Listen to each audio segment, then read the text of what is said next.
দুবাইয়ের সাবেক আইজিপি বেনজির আহমেদ গ্রেফতার হওয়ার পর নতুন করে আলোচনায় এসেছে নারায়ণগঞ্জের রূপগঞ্জে তার বিলাসবহুল ডুপ্লেক্স।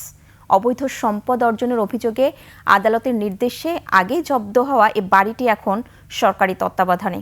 বেনজিরের গ্রেফতারের খবরে রূপগঞ্জের স্থানীয়দের মাঝে স্বস্তি ফিরলেও তাকে দ্রুত দেশে ফিরিয়ে এনে বিচারের দাবি তুলেছে এলাকাবাসী। সাবেক পুলিশ প্রধানের অবৈধ সম্পদের খোঁজে ৩ পর্বের বিশেষ প্রতিবেদনের দ্বিতীয় পর্ব।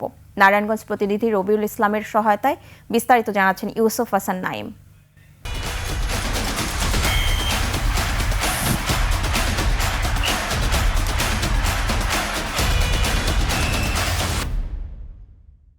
রাজধানীর অদূরে পূর্বাচল সংলগ্ন দক্ষিণবাগ এলাকার আনন্দ হাউজিং সোসাইটি ২৪ কাঠা জমির ওপর নির্মিত চোখ ধাঁধানো এই ডুপ্লেক্স বাংলোটি Savannah eco resort private limited নামে পরিচিত।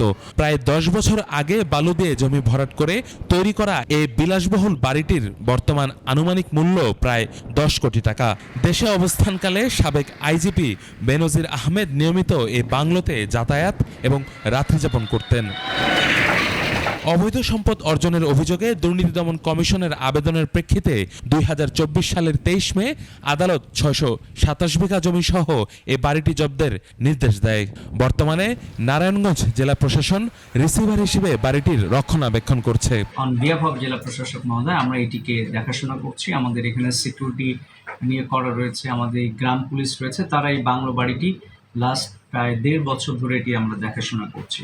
১৪ জুন দুবাইয়ে বেনজির আহমেদ গ্রেপ্তার হওয়ার পর রূপগঞ্জে স্বস্তি ফিরেছে। স্থানীয়রা জানায়, পুলিশের শীর্ষ পদে থাকার সময় ক্ষমতার অপব্যবহার করে এখানে জমি দখল সহ নানা অনিয়ম করা হয়েছিল। সে তো শুধু লুটপাট করছে এরকম না, এই পুলিশ যত রকম অপকর্ম করছে, যত ক্রস হয়েছে বাংলাদেশে, গুম হয়েছে, খুন হয়েছে, বা জুলাই অভ্যুত্থানে যে মানুষগুলিকে খুন করা হয়েছে, এটা তাদের নির্দেশে হয়েছে। এই ধরনের একজন দুর্দর্শ ব্যক্তিকে কোনোভাবেই ছাড় দেওয়া উচিত না। যে কোনো মূল্যে তাকে দেশে এনে বিচারের আওতায়, শাস্তির আওতায় নিয়ে আসতে হবে। যারা বেনজিরের গ্রেফতারের পরে আপনারা ষড়যন্ত্র আটছেন, তাদের সিরিয়ালটা বেনজিরের পরেই।